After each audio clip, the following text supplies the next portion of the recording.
আসসালামু আলাইকুম। সবাই কেমন আছেন? আশা করি সবাই ভালো আছেন।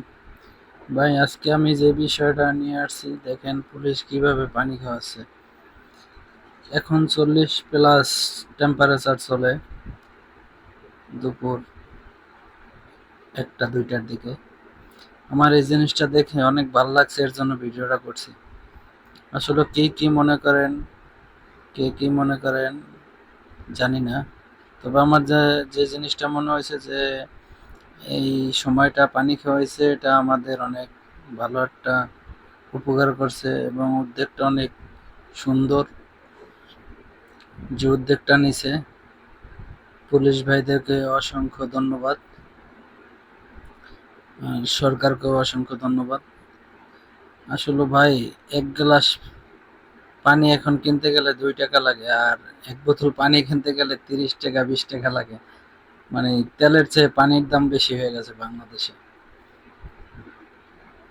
আমি আজকে আপনার 2 লিটারের মতো পানি কিনে খাইছি।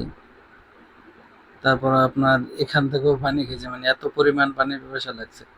তো এই জায়গায় দেখে আমার এই জিনিসটা অনেক সুন্দর একটা কাজ করছে।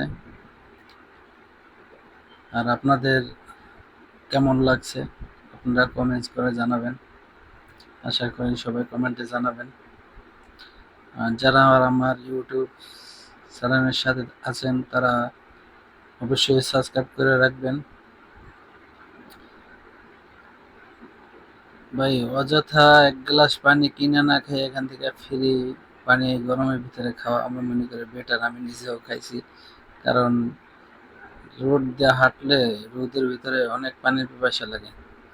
অনেকের কাছে টাকা থাকে না, তারপর অনেক কাছে রিক্সাওয়ালা বাইরে আছে, অনেকে পানি বোতল ভইরাও নিয়ে যায়। এই জিনিসটা আমাদের অনেক ভালো লাগছে। অনেক মহিলারা আসছে, তারপরে বাচ্চারা আসছে পানি খাওয়ার জন্য। তবে এই জিনিসটা প্রতি রোডেই করা উচিত, প্রতি মোড়ে মোড়ে, ঢাকা সিটিতে সব জায়গায় যদি এই উদ্যোগটা নেয় তাহলে অনেক সুন্দর হতো। আমার কাছে মাইক্রোফোন ছিল না, মাইক্রোফোন থাকলে আমি বিভিন্ন মানুষের ভয়েসগুলো নিতাম, দেখতাম তারা কি বলে। এখন আপনারা ভিডিওটা দেখলে আপনারা একটু জানাবেন যে আসলে উদ্যোগটা কি ভালো হয়েছে নাকি খারাপ হয়েছে। ঠিক আছে?